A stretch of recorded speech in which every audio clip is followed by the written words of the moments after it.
Mr. Bryan Fischer, who apparently now is a doctor based on this clip, has examined a new study, and he has concluded that being gay is a birth defect. This is interesting. He is, of course, neither a medical doctor nor a scientist. He read a press release, and he says he gathered from it that homosexuality is a birth defect. And what he says is that there is this study done that is not even really a study, which shows that there are switches called epimarks, which regulate how genes work. And throughout one's lifetime, they can regulate sexual attraction. It is merely theory, and there are some press releases about it. They look pretty poorly written and antiquated, okay? So Mr. Fischer decides to write this piece called "Scientists Finally Give Up on Strictly Genetic Link to Homosexuality," and here is what he had to say about these, I can't even call them studies, about these press releases. This is the latest effort on the part of scientists to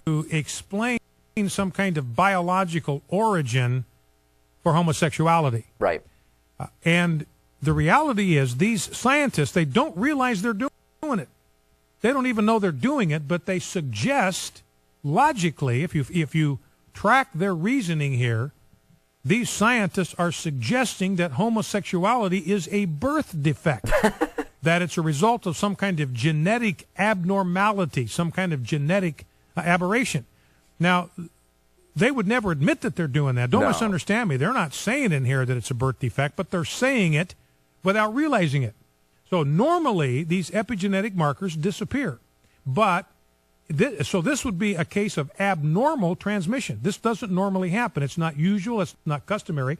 That means this is genetically abnormal to have these epigenetic markers passed on from father to daughter or from mother to son.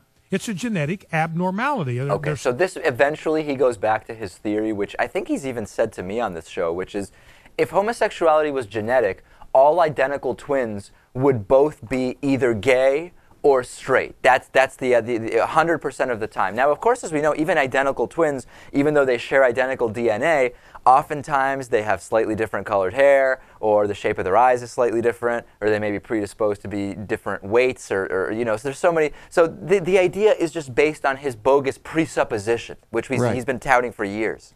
But I mean, he's kind of admitting here, if he believes this, that you are born that way. Right. Well, that's interesting. So, I mean, you know, I'd rather have him believe this than have him believe that it's a social choice. That's right, because imagine, Natan, if what he's saying is we need a policy of discriminating against people with birth defects. That would be pretty bad.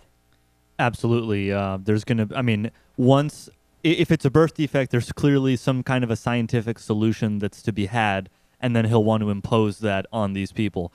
But let me just say on this guy, like, honestly, the amount of time that this guy spends thinking about, what gay people do in their bedroom, like, this guy has to be gay. Well, that's a common theory about Bryan Fischer. Right.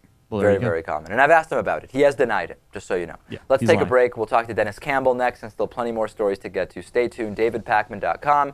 Get yourself a t-shirt or hoodie at DavidPakman.com/gear. They make great gifts. Stay tuned.